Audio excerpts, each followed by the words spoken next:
time when wargamers played with chainmail, and the rise of the wizards of the coast. There was an age of gamers. And unto this, Gygax, destined to bear the crown jewel of TSR upon a troubled brow, to show you all how to roll for initiative. Welcome everyone to the Roll for Initiative podcast. This will be issue number 60, volume 2 of the Roll for Initiative podcast. I am DM Vince along with DM Nick. Nick, how you doing? I'm doing great. How about you, Vince? Doing okay? Good. We are the dynamic duo now. Or not so dynamic duo, depending on how we feel. So let's see. Yeah, we had a great show for you guys this week. This week we're gonna theme the show. This week we're gonna try basing everything off of one book, and it'll be the Greyhawk Adventures book. Yeah, I'm glad we're doing this theme thing, especially on this book. I actually like this book. So do I. Even though it came at essentially the twilight of first edition AD&D, because if everybody sees the cover, compatible with the AD&D and the second edition AD&D game systems. So we could actually do a crossover with Thaco's Hammer if we wanted to. Yeah, second edition, the edition we shall not acknowledge. Not acknowledge. Okay. I like this. I did that to annoy all the people out there who said they can't stand that. Not acknowledge. Yeah, so we're going to theme some stuff on that. There's some great monsters in there. There's some good items in there. So we just pulled a few things out that are really interesting, and we'll go over those. But first, Nick. Yes. How's gaming been going for you? Pretty good. Actually, I don't remember. We did talk about a previous show. I did our expedition there to the Temple of Existential Evil. Yes. Which is basically the same as Temple of Elemental Evil. And it's going well. And that was just, I believe, 2 weeks ago. But this coming weekend, we're going to have like a big gaming extravaganza over Labor Day weekend. A friend of ours is coming in out of town. My friend Adam, who's lives in Arizona, and he's coming in. In fact, I believe he'll be in tomorrow. He's going to be here till the 10th, and over like Saturday, maybe even Sunday, we're just going to have a big gaming extravaganza. A whole bunch of us going to be there, and we're going to. I don't know if we're going to do the current campaign, but we're going to do something. Word has it we're going to try to take on a dragon. So I'm not running it. Okay. Jeff's son, Raceland, is running the game. Yes, his name is Raceland. Really? Yes. Huh. Yes, he actually named him after the Dragonlance character. Well, he's a huge. I don't know if I mentioned that before, but yes. I think I remember you saying that way back in the beginning. So I'm sure we're going to do that. We're probably going to play zombies and Great Space Race, and who knows. But yeah, it's going to be fun. I'm really looking forward to it. Cool. What about you? What you got going on? Well, I haven't done any gaming in the last week because I've been, doing some schoolwork and studying because we're going back into the classes finally. Oh, really? Yeah, but by the time this is out, I'll probably already played the first session. We'll be playing some Star Frontiers. Ah, yeah, you mentioned that. Or was it? That was Jason said he played Star Frontiers at. He played at Gen Con. Yeah, with Chad, or Red, his name is. Uh-huh. And he had a good time with that. But I happened to actually, when I was at Gen Con, I saw the box set for Star Frontiers. Oh. At Half Price Books, they actually had a stand there.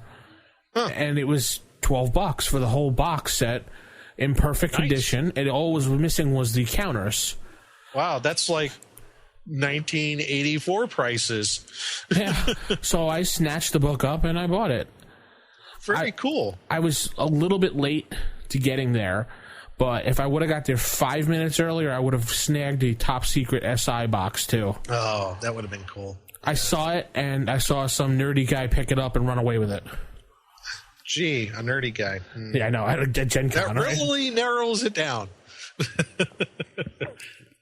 Yeah, well, what to do? We're playing it this Thursday, hopefully, and That'll be fun. I'm running that. I have a little thing planned up to to get us back into the spirit or get through the Book of Sorrows to start up again.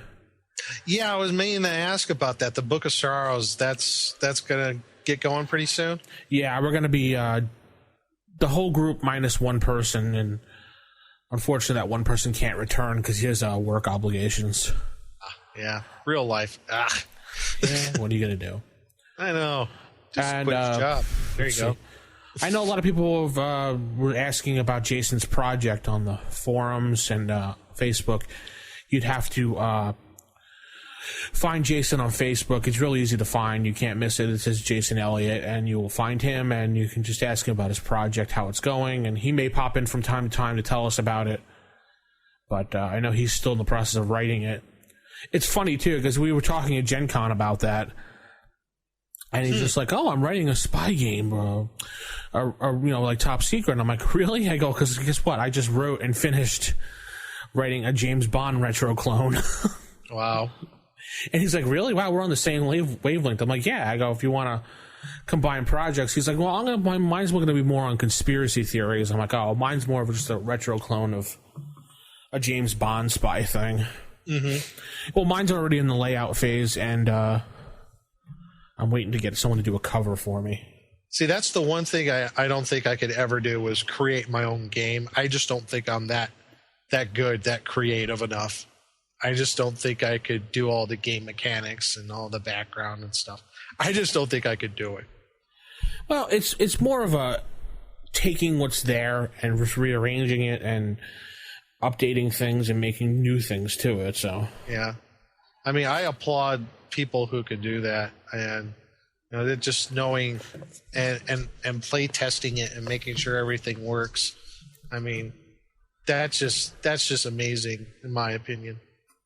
We'll see how it goes if it gets past the layout first. So, another thing, I guess it could be related this week in gaming is, there's a rumor that's banding about now. I guess this was after. Rumor control. Yeah, this is after Gen Con, and I just saw something posted on one of the forums.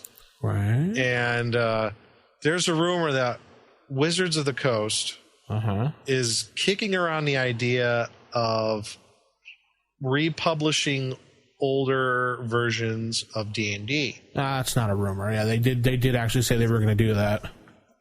Now, does this mean everything back to like first edition, or are they just talking third edition stuff? I mean, that they weren't clear on. And I think they were pretty vague on that. That they were vague on because people did ask, does that include like the old box sets and like the old first edition books, and they didn't comment on that.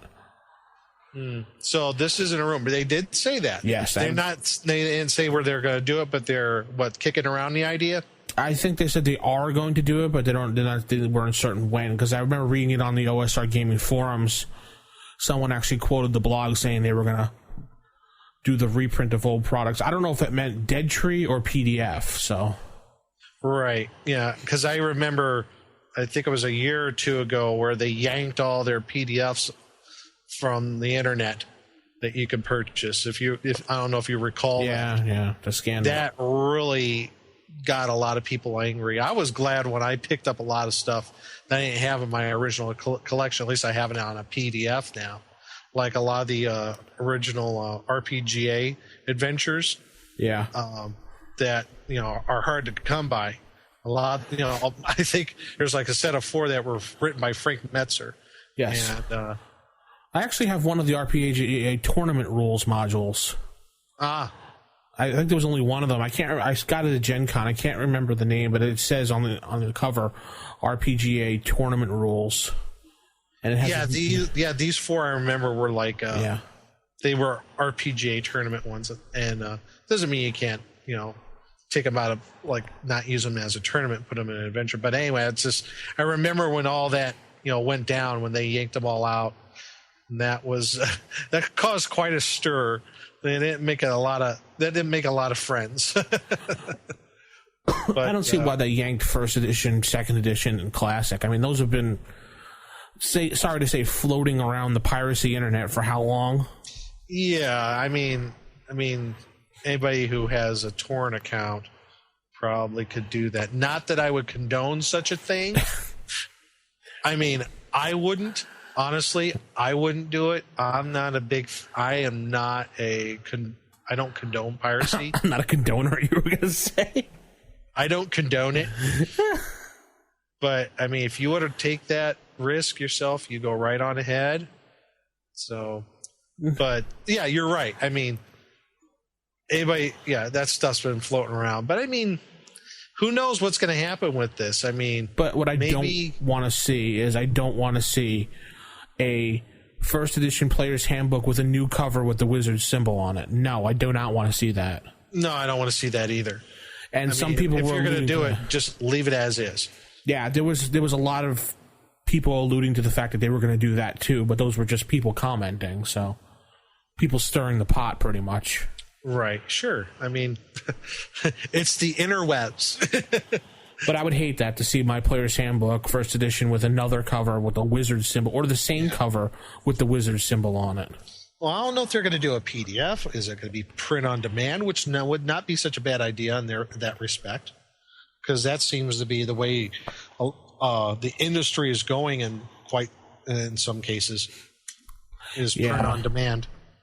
So, or a little both. I mean, there are people out there I know in the OSR movement that they do both print on demand and PDF, whatever trips your trigger, Yeah, they'll do a free PDF download with no artwork, and then you can grab the print on demand with full artwork. And right, it's good options for everybody, whatever they want. So Nick, I don't know. I just wanted to mention that people out there they haven't heard already. So I'm sure, yeah.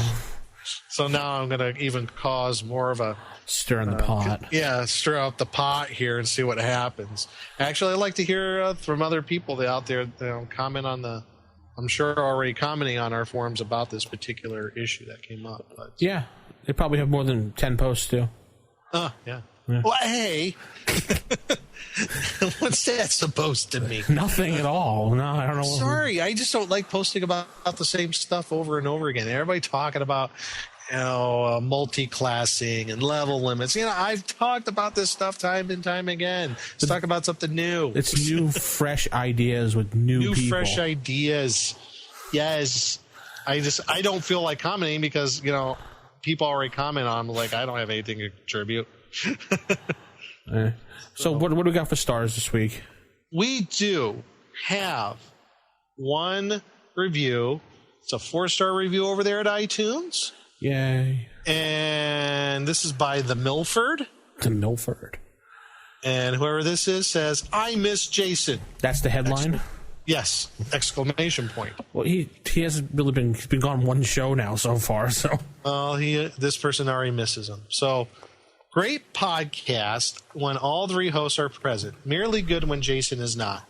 While I like Nick and Vince as part of the complete team, I don't enjoy the content as much when Jason is there to pontificate on the more technical aspects of the rules. Yes, he used the word pontificate. It must be Jason who wrote that. I think so. Yeah. Jason tends to keep the show on track, adds a wit and curiosity, and much needed focus to Nick and Vince's lighter goofiness. Honestly, I'd rather wait a longer time between podcasts provided the 3 hosts were present than to listen to a compromise show. Don't get me wrong, I love all 3 of the hosts, but they function best as a team. And that was by The Milford.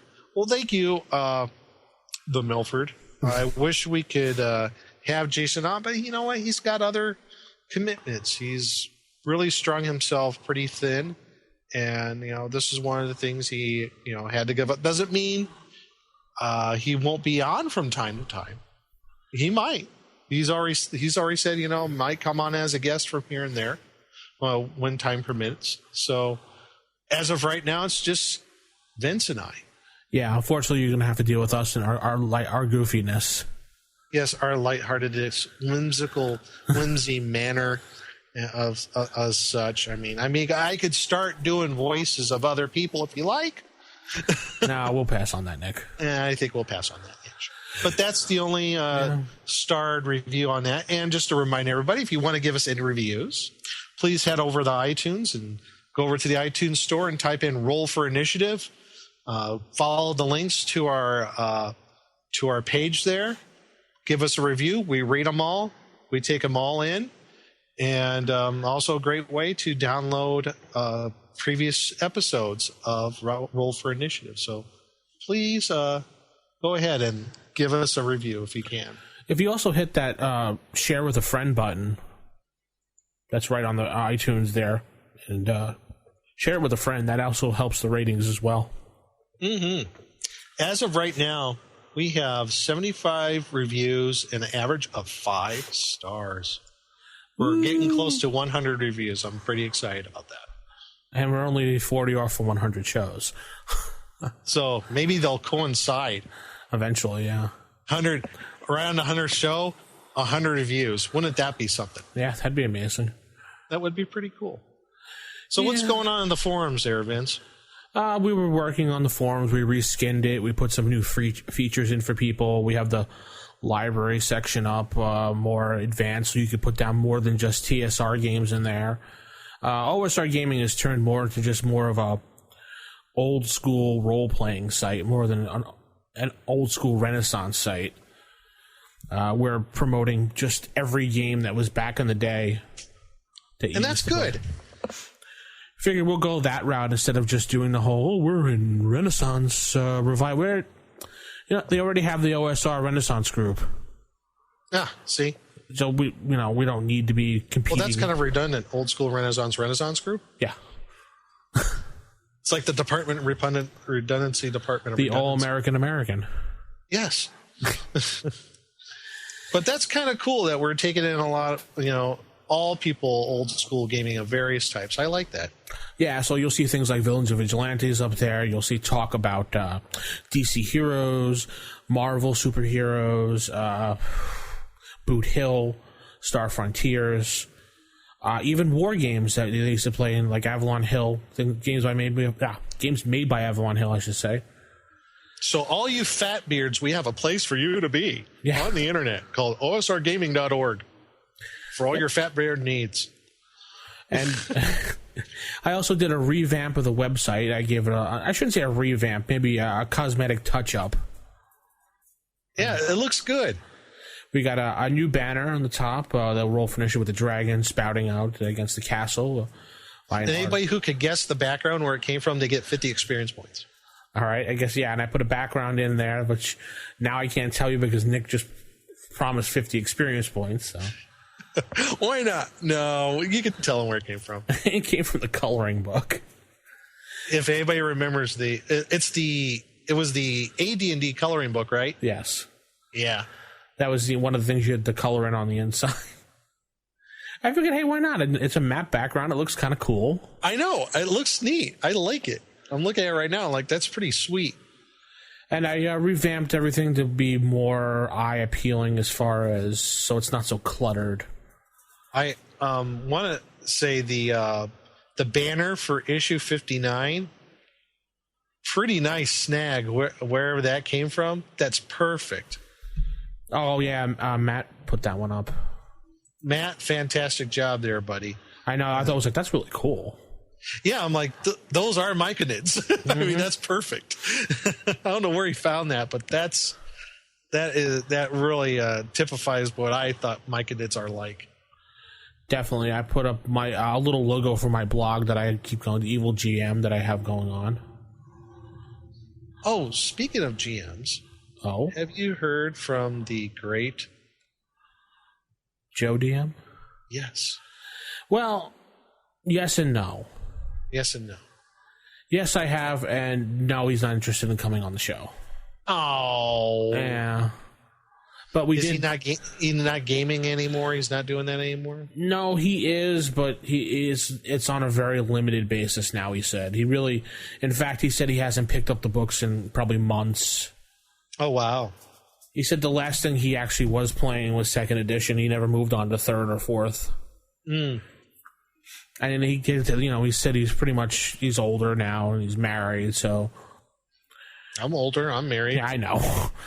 Got kids, still game. Okay. He kind of gave me every excuse in the book, but we did have a good time reminiscing about the times playing in the park and in the library in the basement and how we were trying to avoid adults and everything. So it was fun. Yeah, I do that still too. I don't have a basement, but yeah. Oh, you avoid adults? Yeah. Every chance I get. Yeah.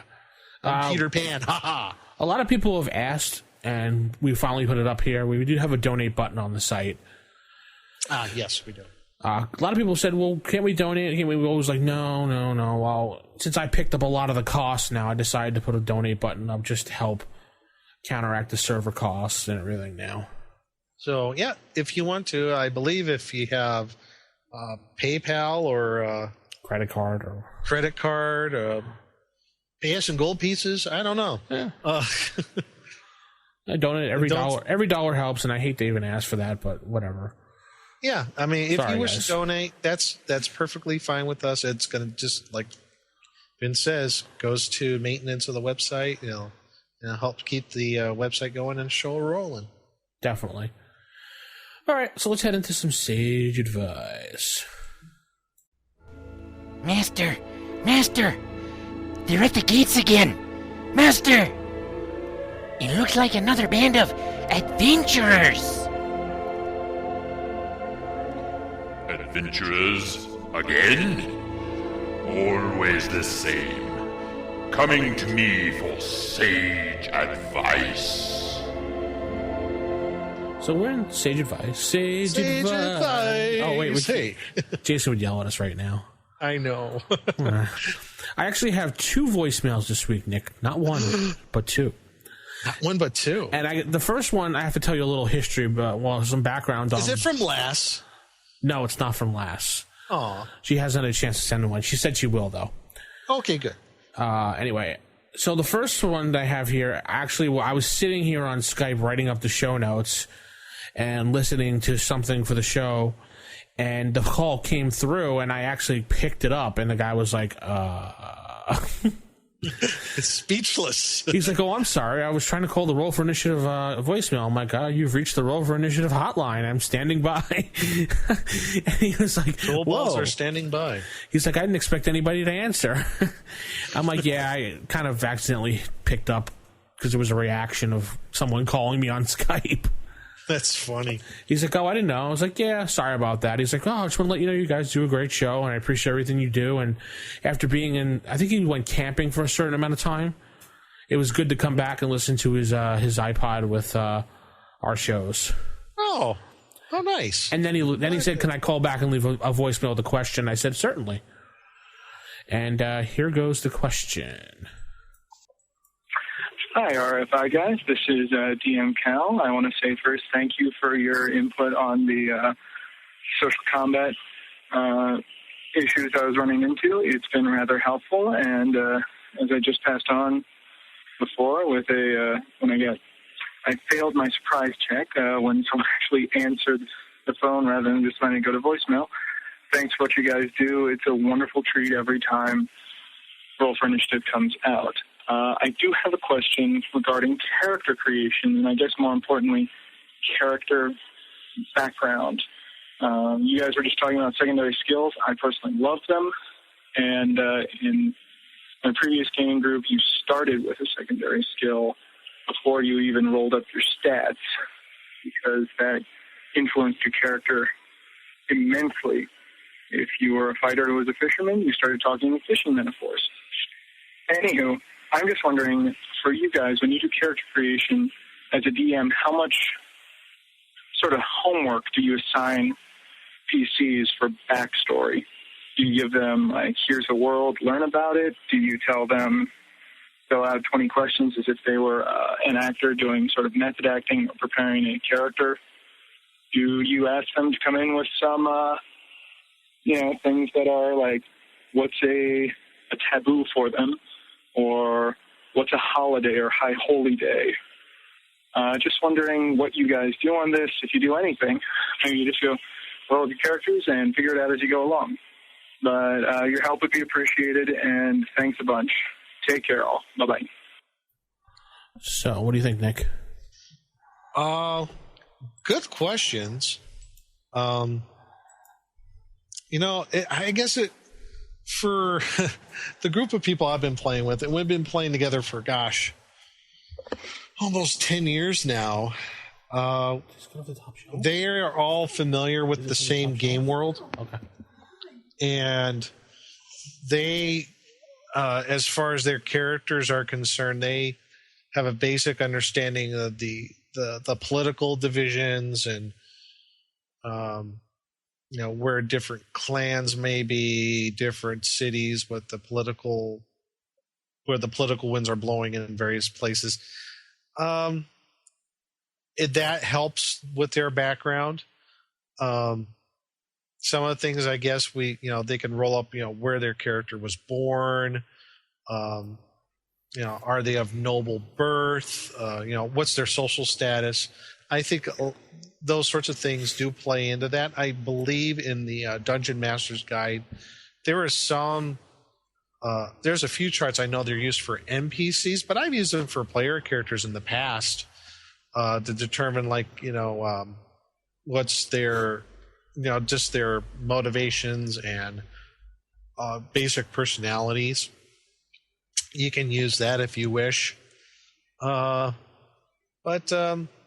if that's for if I'm talking a long campaign, something that's going to go over multiple sessions, possibly several years.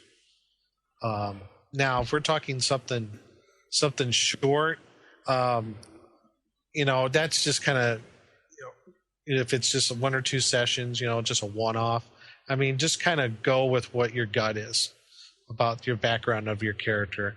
Most people do the cliche things anyway. If you're going to play a dwarf, it's going to be some burly fighter with a Scottish accent, probably. Or if it's a thief, he's probably not going to be very talkative and kind of secretive, and something like that. So, but like for a long campaign, yeah, I think we go into some detail. I know some DMs, they will actually have like a session 0 where they just do character creation that session. So I've done that too, and that's pretty fun because that devotes a lot of time to not just putting out the stats, which are actually pretty quick, but that whole background, and that helps. I think me as a DM, where I get ideas from people's backgrounds of their characters, where I can use maybe as plot points. Yeah. Maybe as as seeds along the trail of their adventuring life, and things might pop up. So, yeah, that's what I do. What about you, Vince? I really don't require much except for maybe a few lines of background story. Mm-hmm.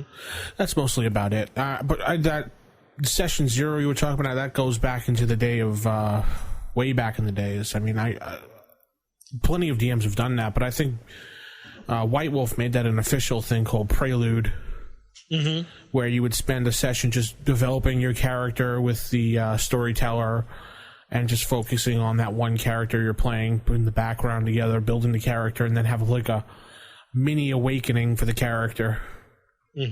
So I don't really require much because most of my campaigns are just like a couple shots or maybe like 6 months, like the Book of Sorrows. Which might be starting up again. Yes. Those characters actually some of them did write some story to their characters, others didn't. Right. I really didn't mind. Oh, yeah. It's like, I don't require it of my players to have like a real extensive background. If they want to, that's entirely up to them. I mean, if they want to just write 2 or 3 sentences, something like that, just about their character, or they're like, you know what, I really don't know. I'm just going to see as I go. I'm like, okay, whatever you want to do. So, but I also reward characters, or players, I should say, for devote the time. Yeah, they vote the time. If they write a backstory, I'll give them like 100 experience points if it's really good. Yeah, I've actually done that with one character. I actually wrote an actual multi-page backstory to the character. The funny thing is that the character I was playing as a half-elf ranger cleric. A good ranger cleric. Yeah. He was the only good character in the party. Oh. Everybody else was like evil or chaotic neutral evil. I was like, I wrote this whole character background. He's probably not even going to last 2 sessions. Someone's going to kill him. And how long did he last? He actually lasted the whole campaign and actually, in no uncertain terms, stopped Grummish from coming back into the world through an avatar of his. Cool. Yes. He sacrificed his life, but he stopped Grummish One Eye from unleashing chaos and evil into the world. Cool. So, yeah, it was pretty cool. Well, thanks for the voicemail. Anyone else who wants to call in, 570-465... No, 825-4210. Yeah, that's it. Right? Yeah, sure. Yeah, okay. 865-4210. I just had a memory lapse there. I had to look at the paper again. 570-865-4210, the RFI hotline. We do have one more voicemail, and this one comes from Andy. So let's play that one. Okay. Hey guys, this is Andy, and I had a question about aerial combat. I know there are some sections in the Player's Handbook and the DMG, but they seem to largely revolve around, near as I could tell, players on flying mounts fighting each other. And I'm much more curious about how you handle a party on the ground fighting a enemy flying at them, whether it's, let's say, a giant eagle or giant bats or things that, in my mind, would be swooping down and attack and then flying away again. How do you account for the limited amount of time that creature is going to be there attacking if the players, for example, don't win initiative? Are they going to miss a chance to have a melee attack? Obviously, ranged weapons would still work, assuming the creature hasn't flown too far away. Or do you just kind of flub it and assume that the players are going to have a chance to take a swing whenever it does fly by, kind of all at once? So, just curious how you guys adjudicate that, because I'm torn about how to approach it. I don't want to make it too difficult for the players, but at the same time, I want to have, some realism about what this effect would be like, this death coming from the skies. So again, I'd love to hear your thoughts. Thanks so much. Keep rolling well. Bye. So did he say keep rolling will, or is that well? I think well. Oh, okay. I thought he was saying keep rolling a will or something. Keep rolling, Will. Is he talking about Will Wheaton? Yes. Wheaton! Oh, no. Calm down. So, aerial combat, Vince, and I guess specifically, if the PCs are on the ground, they're fighting an aerial combatant. Well, you have to remember that combat rounds are so quick. Mm-hmm. What are they, like 6 seconds for each action? Or is it a round of 6 seconds? I don't remember exactly offhand. But combat is just so quick. It's like this boom, boom, boom, that the players would get a chance to attack a flying creature because they're going to swoop down. And you have to think of it cinematically, or like as far as a movie was concerned, fighting. That eagle comes swooping down to attack, and at that same time, the player is defending and swiping back. All happening like this, boom, boom, boom, boom. So it's not like it just goes, the creature like goes, it comes down, attacks, and then flies away, and then it's your attack. Right. It's not like the Final Fantasy tactic games you're probably thinking of when they attack and they jump away, and then, Well, yeah, like in, I hate to say it's like in real life.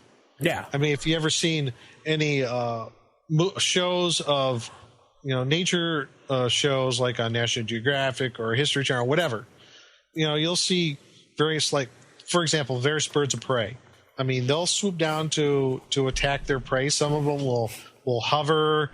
They'll flit about. So, and you'll see whatever it is, maybe trying to defend itself. Kind of use that as a basis, maybe, as an idea of what the combat between the players and on the ground and whoever is flying above is doing.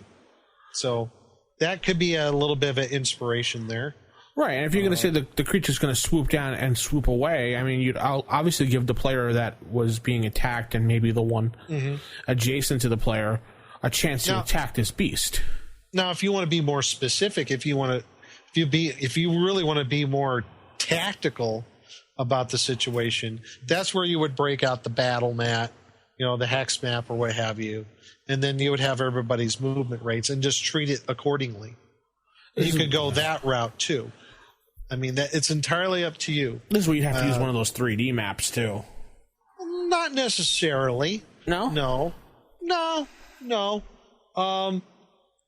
If they're swooping down for an attack, obviously they're going to be in range of you too. Remember, they're going to have to be within. They're going to have to be within. They're going to look like a giant eagle, for example. Coming in to attack, he's going to use his claw attacks to attack you. Obviously, he's going to be close enough that you're going to be able to hit with your lance or your sword or whatever. Yeah. So, but then it gets a little more dicey when you talk about, like, I don't know, maybe this giant eagle has a magic user that's using it as a mount, and this magic user has a wand of lightning. Okay, now you got a range attack involved. So yeah, it could be a little dicey in that response, especially when you're talking ranged attacks. It could be almost like the whoever's in the on the mount seems to be picking them off one by one, maybe. So I don't know. I guess it depends on how complex you want to take it. I mean, you can get out the battle mat and draw it all out and just use the movement rates for the flying mount and the movement rates for your characters and do it that way. Or like we say, you have to do that. Just assume that when they're swooping in to attack, they're going to be within range of melee weapons anyway. Yeah, and like we said, a combat round happens so quickly that... Yeah, it is like 6 seconds a round. I mean, that's fast. Yeah, so the bird comes down, swoops to attack, and by the time it's swooping away, the player can get a swipe in. So yeah, exactly. So that's that, Andy. Hopefully we answered that. Otherwise, listen to issue, 56, about flying mounts and attacks and aerial attacks. Maybe that'll give you some help, too. Yeah. So let's head into table manners. Yeah, I remember back in the day, a fella knew how to judge a fireball on the fly and how far the cleric could push the undead he turned. I tell ya, with all these min-maxers and munchkins, metagame and power game, there's something missing that I'm here to learn ya. Now sit down and crack your book while I commence to teach you some. Table manners. So table manners this week, we're talking about Appendix 1, 0 level characters. In the Greyhawk Adventures book, page 117 is where it starts. Yep. It's kind of interesting because I've heard a few people actually play this method. It's kind of like playing a character before he's an adventurer. You get to actually build your character. And when I'm talking about build your character, not sit there and roll dice and say, okay, he's going to be a fighter, or he's going to be a magic user, or he's going to be a ranger, so I need to roll my dice right. You start out with the lowest stats possible. You have no class at all. No class. Yeah, no class, man. Yeah, no class, man. And you start with true alignment, true neutral alignment, and you get points. I believe it was 90 points plus 1d20 to start.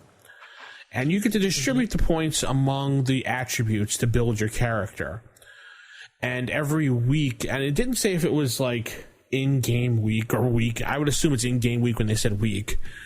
The character would add an additional 8 points to his statistics to raise them up. And each point, it costs a value to do a certain thing. And if you wanted to go from true neutral to, say, more of a good thing, it would cost you 5 points here to do that. And it's a really good way to, if you're bored of the normal D&D game, if you want to play something different, play 0 level characters to just like see how it is to live back then as a peasant. Yeah, I kind of got the impression reading this, like, this is like if you were back in school. If you were back in grade school or high school, this is kind of like what the rules are. You're trying to figure out your way in the world. And one of the things I did like about this section is it does take into account one thing, and it's luck. Yes.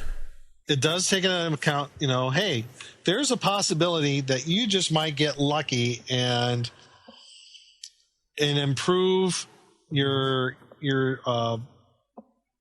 points for success in a particular class and learning something, getting some insight into a particular class.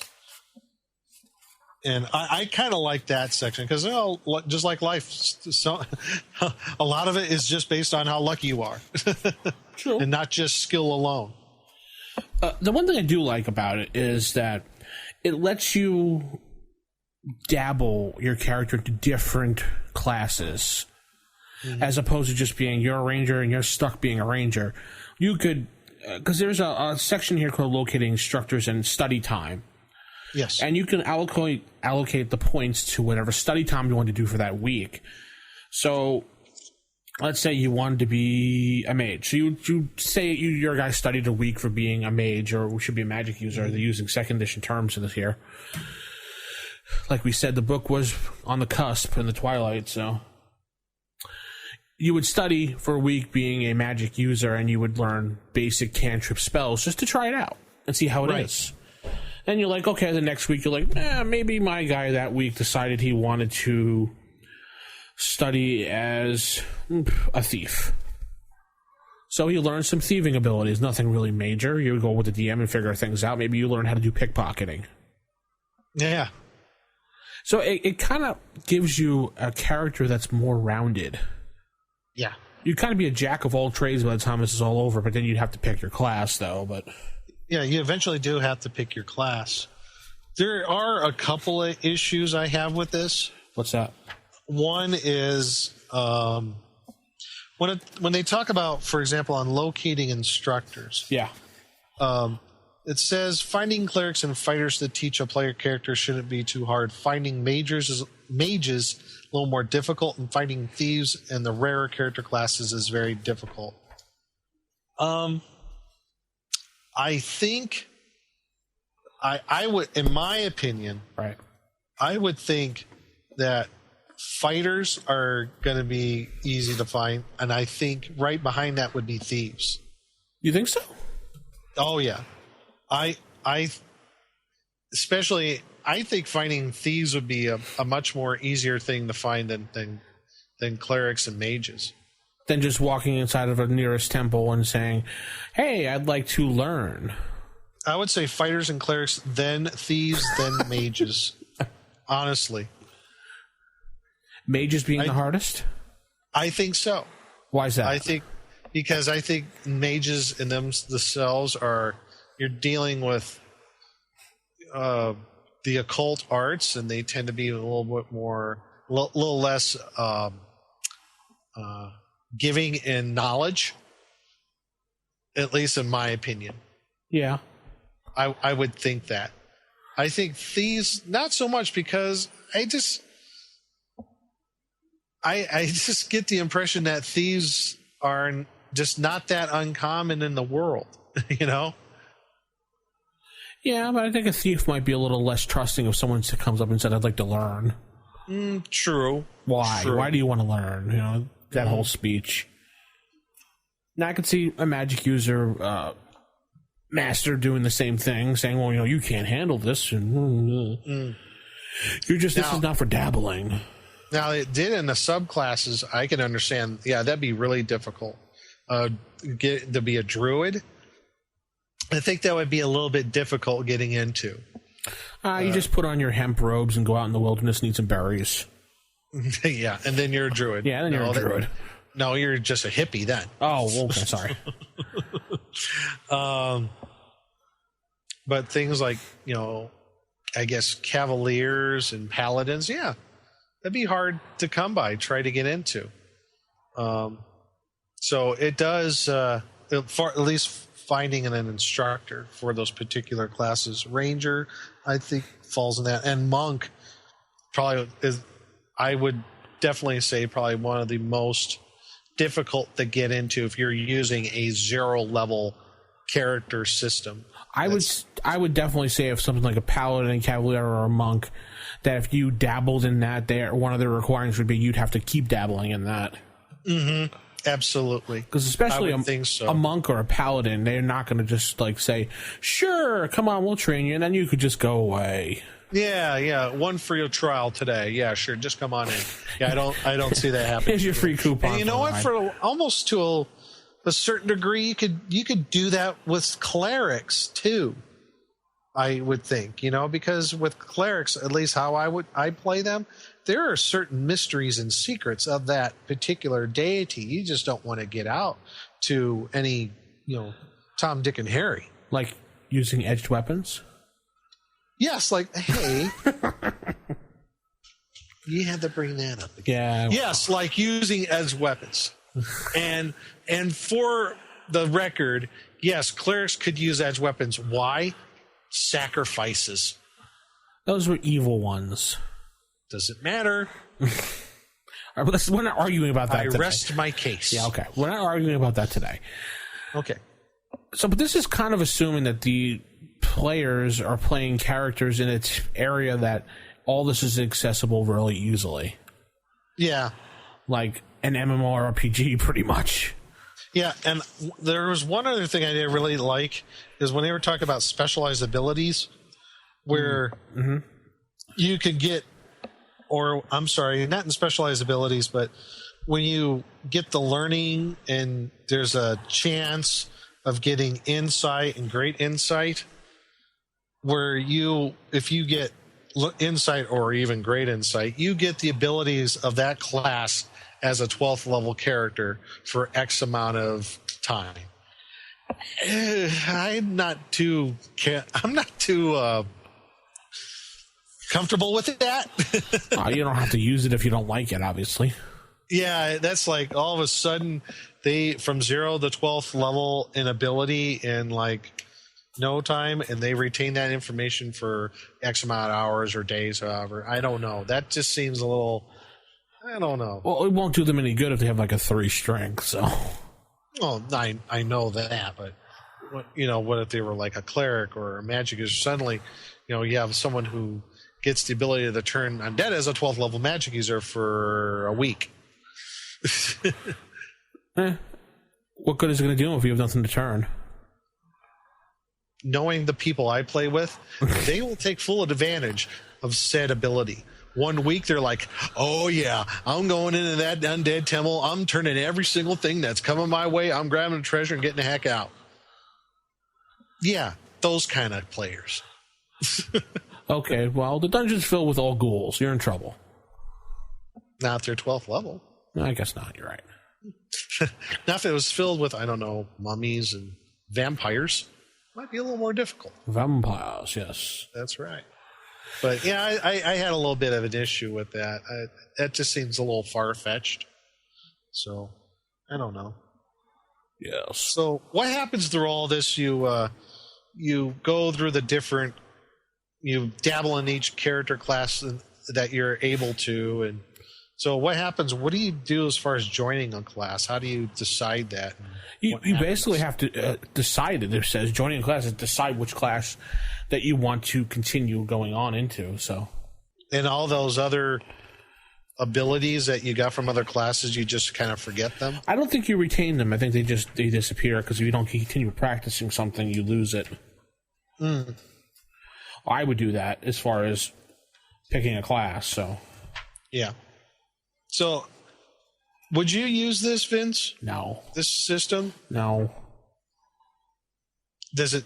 Yeah, I don't think I would use it either. I think of what we talked about previously on the character background. I think that's plenty enough. Yeah. I don't think I have to role play their whole background or their lives, which is kind of like what this is. Mm-hmm. And coming up with a whole game mechanic for that. I mean, that seems like it's delving into the minutia of it all, and really don't need that. Just have the characters write out their background if they want to, a few pages, a couple of sentences, whatever, and that's good enough. What about you, Vince? I would say, yeah. I was just looking at it to see if there was something that you might be able to pick out there to maybe use. Well, because you asked about what happens when they join the class, and I just realized there was a little bullet point at the very end that says when characters advance in level, they lose all skills which are not used by their main character class unless they make a special effort to study them as described below. And it goes into a whole thing of how to keep it and how to use those skills that they don't have that class for. So it's possible to keep it, but basically it's telling you that you will lose it if you don't use it, like I said. Yeah. And even then, now you get into an area where like you're losing the idea of character class archetypes, and then it's becoming, character classes are becoming something else. I don't like that. I like to stick with the old character class archetypes. You're a fighter, you're a magic user, and so on. So I don't know who came up with the system, but I think it was just something they were trying to do that was a little bit different. Yeah, and that's okay. I mean, if there are people out there who've used this system, we'd like to hear from you. Please. rfistaff@gmail.com. Let's head into game mechanics.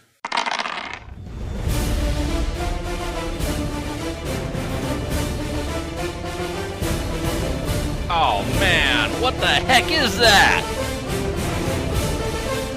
Stand aside, you fool! I have a spell that will work here!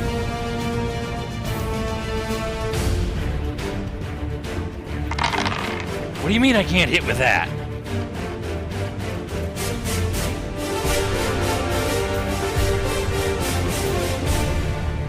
Oh, right, fine. Show it to me in the book. Welcome to Game Mechanics. Tonight in Game Mechanics, we're going to be talking about another section in the Greyhawk Adventures book, and I think this is a pretty cool section. It's called the Hall of Heroes. The Hall of Heroes. And what this is, it highlights various NPCs, personalities in the World of Greyhawk fantasy campaign setting. Some of these are mentioned in the original box set, and I believe also in the folio that came out before that, which I have copies of both. Some of the characters that are mentioned that they basically give stats for and a background for is like the Lord Mayor Frisia the Greyhawk, Naroth Gaskell, and gives his whole background on how he became the mayor of Greyhawk. A couple others that are mentioned that are from the original box set were they actually give the name of the mage in charge of the Valley of the Mage. Another one is Carl of Ernest, who's in the Duchy of Ernest. And if I'm trying to remember one more, I believe that is it. That's actually highlighted and given some background from the original box set and folio. Other than that, these are other personalities I have not heard of until they were in this Hall of Heroes. I mean, I don't know how they all are mixed into Gary Gygax's original campaign, if they were even involved at all. But you have one character by the name of Derider Fanshan. She is the constable of the city of Greyhawk. You also have Sental Nurev, who's the captain of the guard of the city of Greyhawk. The heads of the Assassins and Thieves Guild. And really what it is a lot really just on the city of Greyhawk itself, of all the important people that you might run into as a player character. So, and it's not a very large section, but just a few little few pages on some personalities that, as a DM might give you an idea of some of these people. I kind of wish it was a little bit more fleshed out. I wish they would have taken maybe from each ruler of each area that was in the original box set and and actually wrote up some stats for them, and maybe just a one paragraph about that particular ruler, about their background, that would have been nice. But at least it feeds the imagination on this. This is copyrighted 88, so this is when Gary was already out. So yeah, Gary was already gone. He has been long gone for a few years already out of TSR. So, and this one was put together by James Ward and coordinated by Warren Spector. So Warren Spector? Warren Spector, I think that's his name. Yeah. In fact, flip open that book again and look. Yes, Warren Spector is the coordinator and editor of it. So, I mean, they probably made up various names to put in there. Yeah, I do like the sections on some of the stuff that are the original box set. I do like that. Well, the cool thing about Hall of Heroes is you could stick your own NPCs in there and make up your own Hall of Heroes. Like, there was a really awesome website probably about 10 years ago. It was called the Hall of Heroes. I think it was Hall of Hero or heroes.com. It's long since gone, but it was the greatest like character database I've ever seen. Wow. It was community run. You would upload your character based on whatever edition, and you put a picture of it, and you do a backstory, and other people can rate it, and then you would get like prizes based on that, like a gold star, silver star.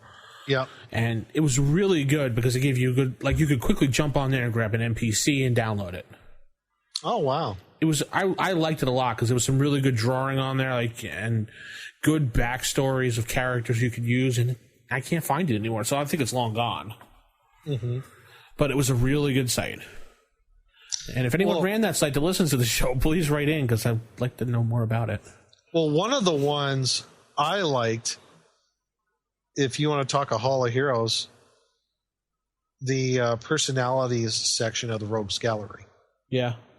I mean, that has all the big names out of there. You have, I believe, Tensor, Big B, all of them. Mordekainen, I believe, is in back there. You have Tensor. Tensor. Arak's cousin, whoever that is. And I love the background on that character. There's the one Phobos. He was the character who, and I'm just going on the top of my head because I thought it was just such a cool concept that this person was,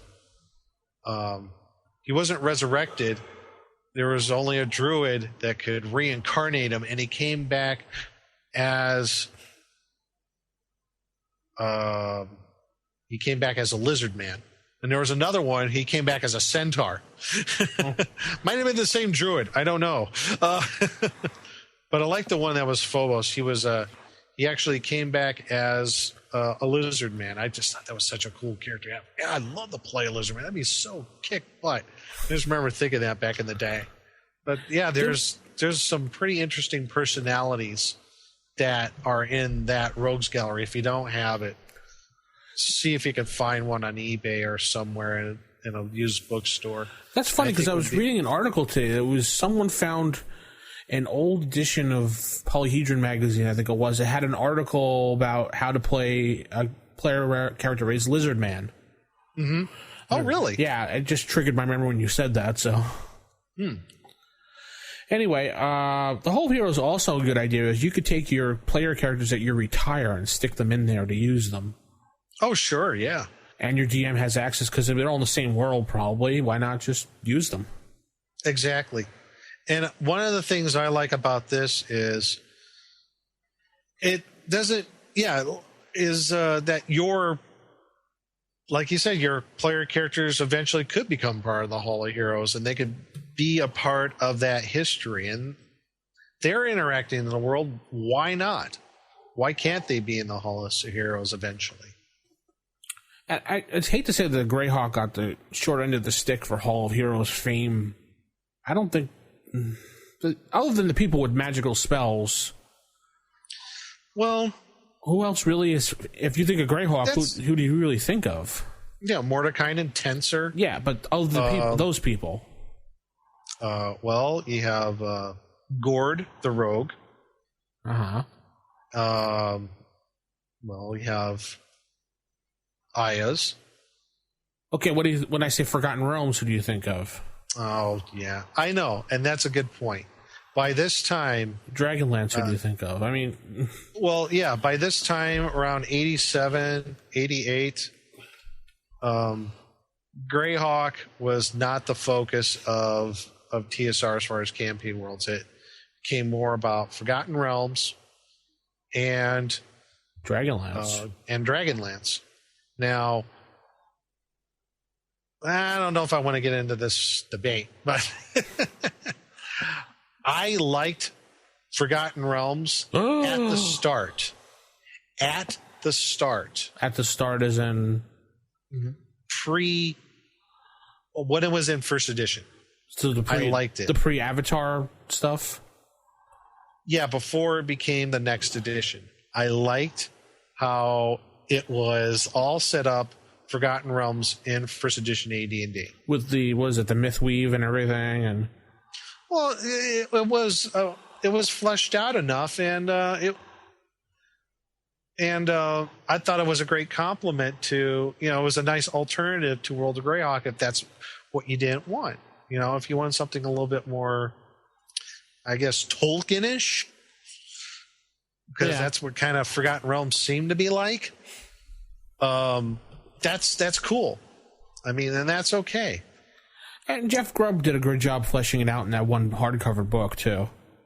Yes, but getting back on track with the Hall of Heroes here. Sorry for the digression, but I do like this section. If anything, it gives ideas to the DM on what you can make as far as maybe NPCs, and for player characters, maybe for the players something to aspire to. It's like, hey, maybe I could become the constable or the mayor or something like that. At least a name to put with the particular position in that city or town or that kingdom. At least they know who's the go-to person in that particular case.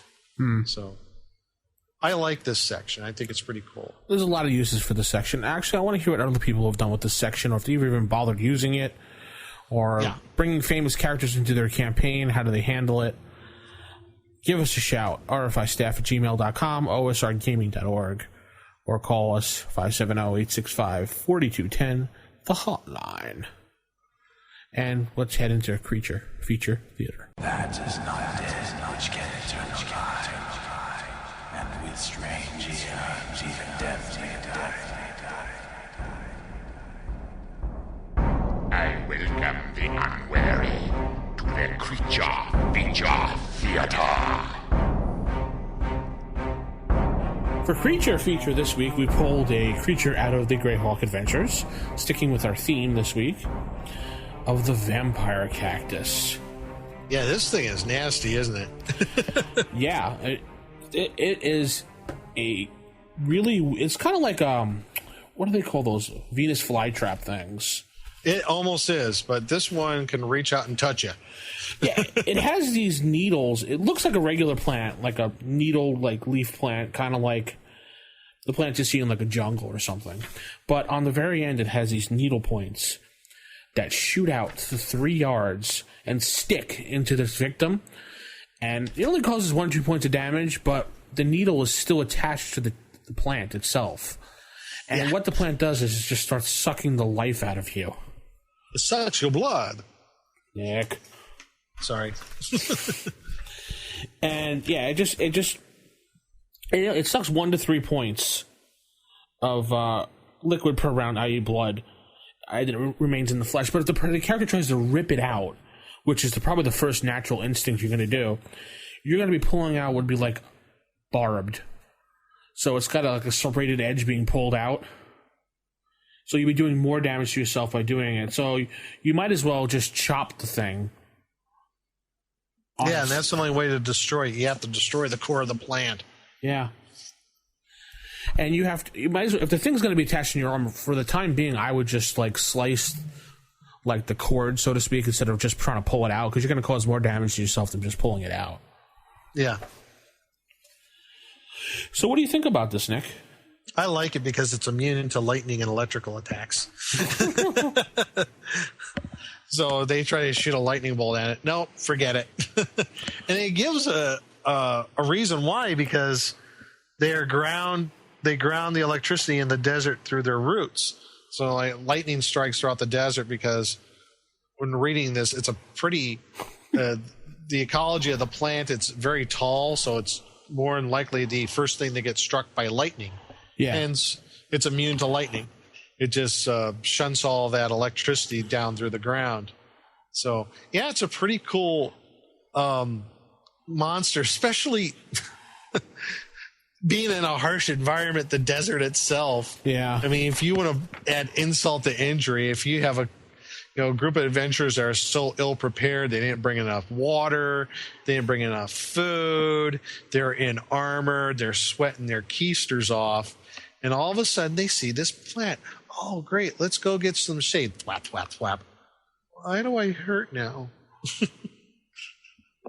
I feel woozy? Nothing eats the vampire cactus. I wonder why. Yeah, it eats them. Yeah. Though I guess it bears one fruit. It's rather very sweet. And you can eat that, but other than that, it's a very bitter tasting plant. So, and it gives where it's found in the bright desert, in the dry steppes, the sea of dust. So I like that it's geographically specific to the World of Greyhawk campaign setting. I'm looking at this, and there's a couple things that strike me as really weird. And then maybe I'm not used to this book itself because it's more of a second edition cuss book. But yeah. It says it's non-intelligent, which we can understand it's a plant. Treasure incidental, which makes me laugh. Yeah. Reaction modifier -3. And then it says Thaco, which something we haven't really seen. 16. And I thought that was a typo. Yeah, to hit armor class 0. Is it just saying based off of what? It's hit dice. Oh, I see what it's saying now. My mistake. But whose Thaco would it be going off of, though? I don't know, because it's Thaco. Yeah, it's Thaco. Oh, it's okay. To hit armor class 0. So that would I'm not based used off to, of that. Yeah, that's what it would need to hit armor class 0. I'm not used to seeing the vampire that. cactus. Yeah. I'm not used to seeing that in the books. Right. Yeah. That kind of could throw you for a loop. I can understand that. I just wanted to point that out because someone else pointed that out to me, so I was playing dumb along. Yeah, no, that's not for the player to hit it. That's for the monster to hit armor class 0. Yeah. So this is a pretty cool creature, and it takes a lot to destroy it. And don't think by just like cutting its leaves off and cutting its little pinches off, it'll go away. Because it regenerates. It is susceptible to fire, though. Yes. Fire-based attacks do double damage. You have to kill the core to kill the plant, because everything else just regenerates. So set the sucker on fire. Watch it burn. We don't need no... Oh, never mind. Burn, baby, burn. Disco Inferno. Yeah. Ways to make this more interesting? No, I think it's good as it is. Yeah, I like it as it is, too.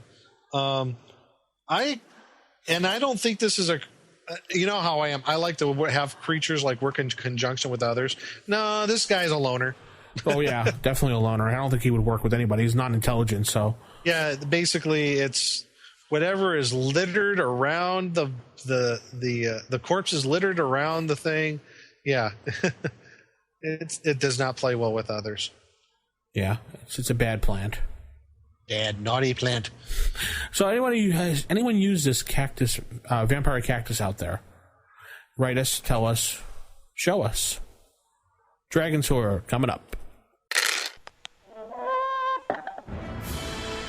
As the secret portal yields to your efforts, you stand amazed at a vision from the most fevered dreams of avarice. Before you lies the Dragon's Horde. Okay, Dragon's Horde, and keeping with our theme of the Great Hawk Adventures book, one of the magic items that we'll be featuring here is the Ring of the Pomarge. I like this magic item. This is pretty cool. It's definitely a quest item or a plot item. Oh yeah, absolutely. Here's the description of it. This black ring was created by a wizard from the Wild Coast. Hating all inhabitants of the Pomarge, he used it to gather troops of goblins, ogres, and orcs. He then led these troops into battle against the humanoids of the Pomarge. The ring is considered a threat by many other lands. Other lands as well. I think that's a typo. Other lands, other as well. I think that's a typo in the It could be, yeah. Yeah, other twice. Anyway, the ring allows a character of evil alignment to gather a horde of goblins, ogres, or orcs in much the same fashion as a barbarian horde is summoned. The wearer of the ring decides which race he wishes to gather and can gather a number of creatures determined by his experience point total. So if he wants to gather a race, he wants to gather some goblins. So it's your character's experience points divided by 750. And that's how many goblins they can, summon. Wow. Ogres, it's XP divided by 4,000. Orcs, it's XP divided by 1,000. So the horde can be raised only on the Wild Coast and must be raised for a specific short-term purpose. For example, the horde might be gathered to attack a rival tribe to raid the county of Ulek or destroy the elves in Selene. It takes the horde at least a week to assemble, and whatever its purpose, the horde will remain together for a maximum number of weeks equal to half of the ring wielder's level. Deviation from the stated purpose may cause the horde to disband sooner at the DM's option. Disbanded humanoids will return to the Wild Coast by the quickest and safest route. Note that the ring does not charm, beguile, or otherwise compel obedience, and that a ring wielder whose humanoids disband will not receive a warm welcome the next time he returns to them. The ring can be used but thrice in 1 year. So, interesting magic item.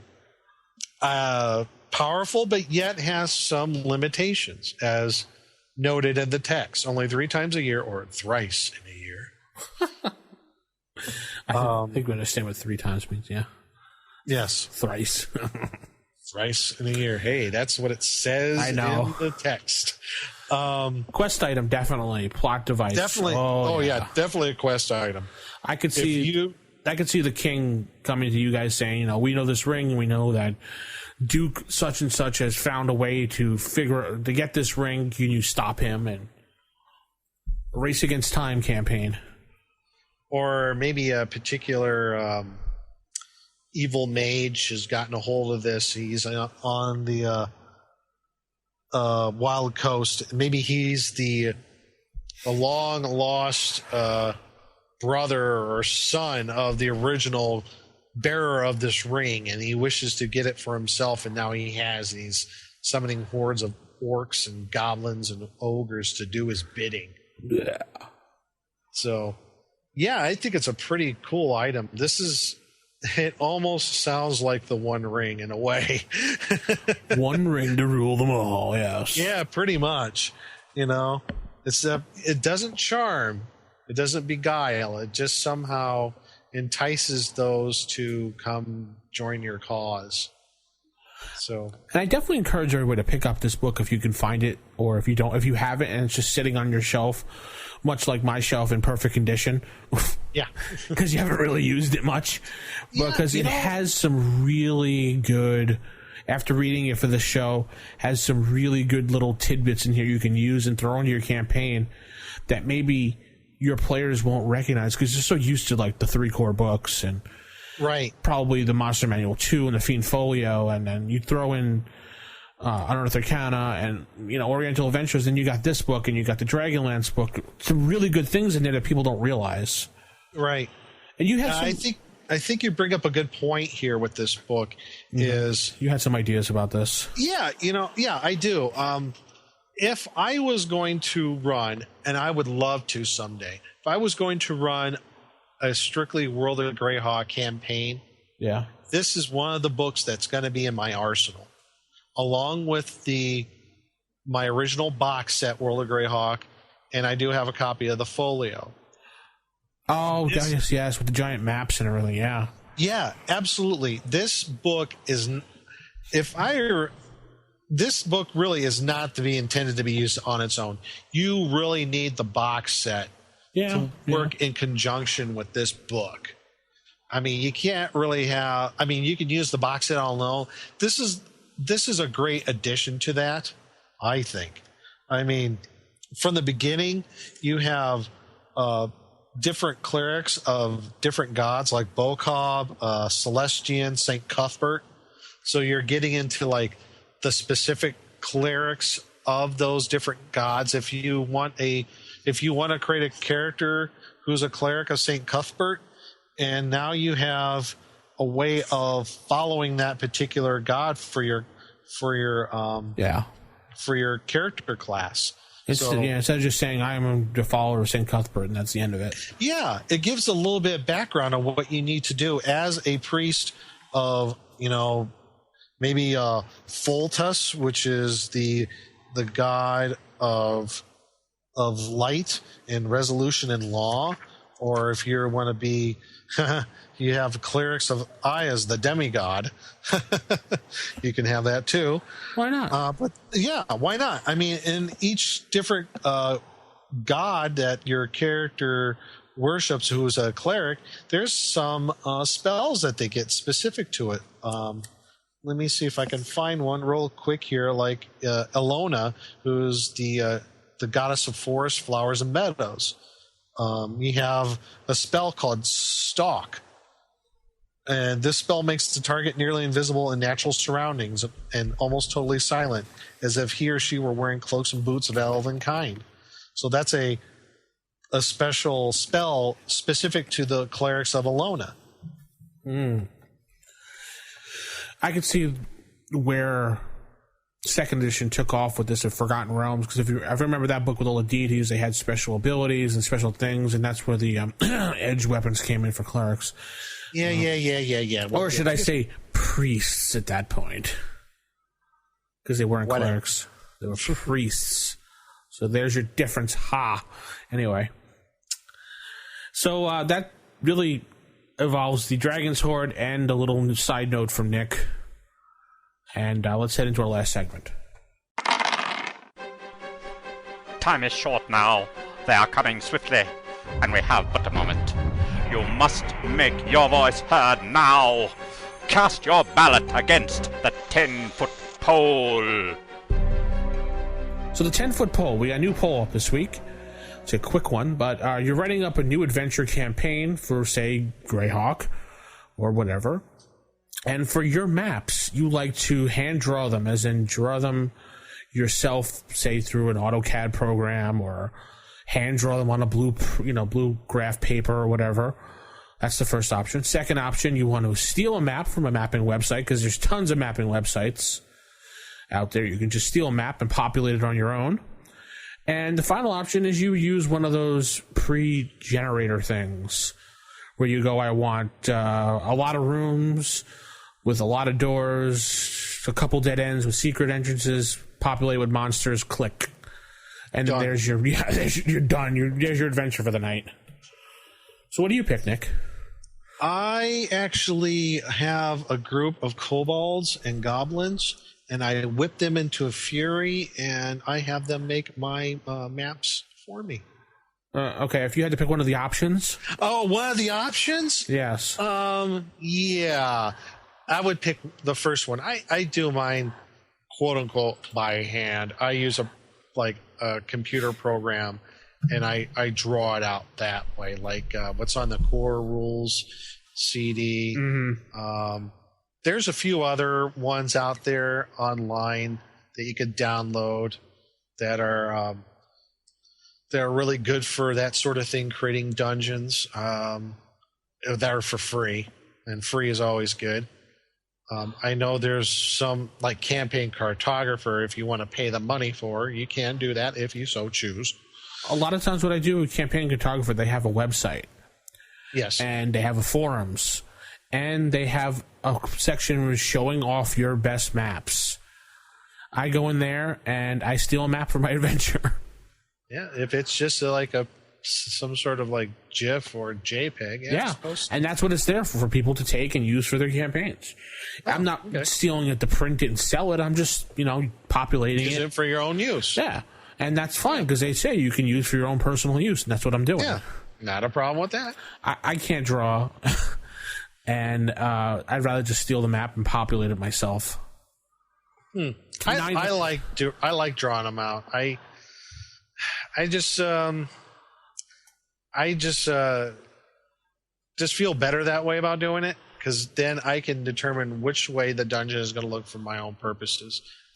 It's like, okay, there's going to be a room here, and in this room there's going to be a pool, and there in the pool there's going to be a statue on top, and there's going to be 3 doors going out, and we'll go here and here and here. So yeah, I like doing that. Okay, cool. That's just kind of my thing, but it doesn't mean I haven't stole maps. I would say stole maps. I've borrowed maps from time to time from like websites. I mentioned before the show, I don't know if they still have the feature in the magazine, but Knights of the Dinner Table used to have used to have a section. I forget the name of it. Populating your dungeon. I thought it was Dungeon a Day or something, or already populated dungeon or something. Yeah. Yeah. And they would just have like a 1 or 2 pages of like a map that was created, and there might be a few interesting things on the map, but it's up to you to populate it. Yes. So Wizards of the Coast actually had one for 3rd edition that you can just populate a map and you can just download it that way. I don't think it's up anymore because the links are since dead since I looked before the show. But they did rearrange a lot of their links, so you probably could find it, because you could still find stuff for D20 Modern if you look hard enough. It's buried somewhere. It's still up, but it's just buried on their website. Yeah. So that's that and this and that. I think that's going to end the show. Yeah. I like this. So, again, I think this is a book worth getting to mine for ideas. There's also, they didn't get to mention, but there's like a whole slew of like new spells in here. Yes. By, various named magic users that we all know and love, like Odaluk and Otto, Mordekainen, Nystal. So all those named spells, there's a whole bunch of them there too. So, and there's some good plots in there too. There's some adventure seeds in there as well, various places that you can go. So, don't rule it out. It's funny too, because I don't know many people that use this book, and to prove my theory on this, the fact that I have one that is practically brand new condition, and I got it used, I don't know, maybe 10 years ago or something used. And the fact that I won an auction off of eBay, and that was in the stash that was in there, which I didn't realize it was, but didn't matter. And the book looked brand new in there too. And it was from some collector that was selling, I think it was a wife selling her husband's things after he passed away. And she was pretty much giving it away, and she just wanted to make money for shipping, and I got all the books. Because I spoke to her about it. I'm like, well, these books are really good condition. You sure you don't want to... And I got a couple first edition printings of books, too. So he must have been really playing, back in the day.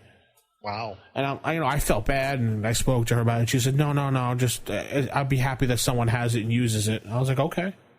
That's nice of her. Yeah. But anyway, that's going to end the show this week. So I'm going to say keep it original, keep it old school, and welcome to Volume 2 of the Roll for Initiative podcast. Night, everybody. Night.